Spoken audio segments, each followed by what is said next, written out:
Okhódayapi. My name is Barry Hand. I'm the program director for Owámniyomni Okhódayapi. Pidamaya, thank you for joining us for this Lifeways video series. From traditional cooking to the role water plays in our everyday life to our traditional games and how they connect our generations from long ago to today. Continuing the legacy of our ancestors while honoring the land and traditions that sustain us. We hope you enjoy the video and carry these lessons forward in your own journey.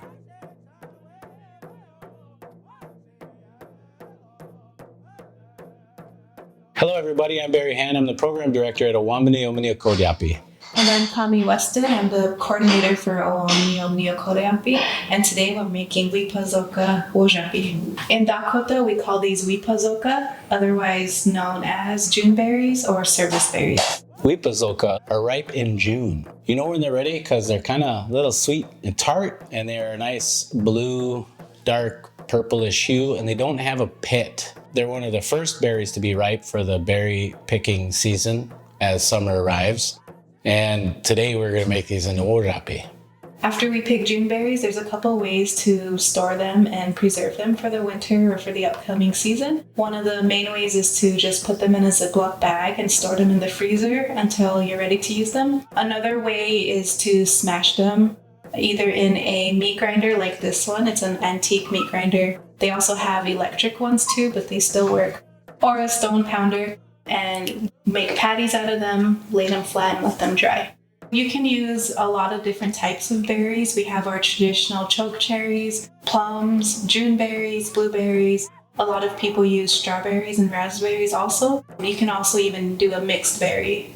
There's several ways to make Okhódayapi. You just want to boil your berries in a pot, cover them with just enough water, maybe an inch or so over the top of the berries. And to sweeten them, you can use sugar or maple syrup or maple sugar. And that's really to taste. That's however sweet you want it to be. To thicken the Okhódayapi, you can either use cornstarch or flour and pretty much just make a slurry and pour it in and let it thicken up. When you get ready to make your Okhódayapi, whatever berry you want to use, if it's a berry that has a pit like choke cherries or plums, you're going to want to take those out.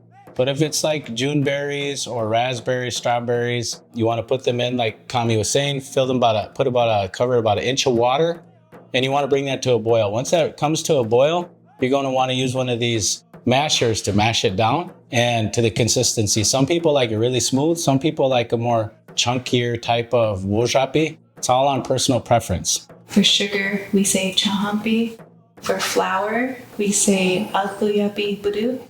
And for this stone grinder, we just say iya.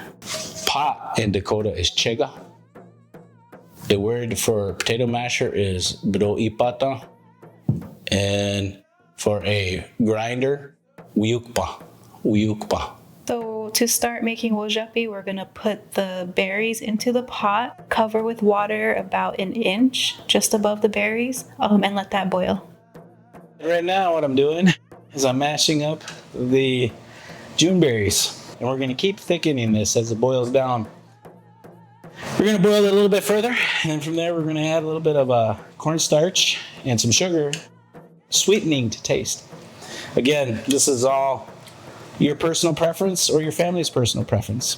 So here I'm going to take some cornstarch and make a slurry, and this is what we can use to thicken the Okhódayapi. And so I'm going to add a little bit of water and mix that up.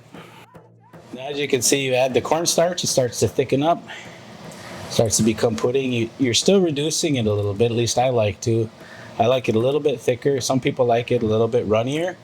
We're gonna add some sugar and incorporate some sugar into here. And so you're gonna wanna do that to taste. So now that we're done making our Okhódayapi, you can enjoy it with some Okhódayapi, some bread, or crackers. And if you made a lot or made extra, the easiest way to store it for later is just let it cool down, put it in your fridge or freezer. We'd like to thank you for joining us here today while we're making Okhódayapi. Again, this is a way we've learned how to do it. Kahomy learned in her household, or I learned in my household.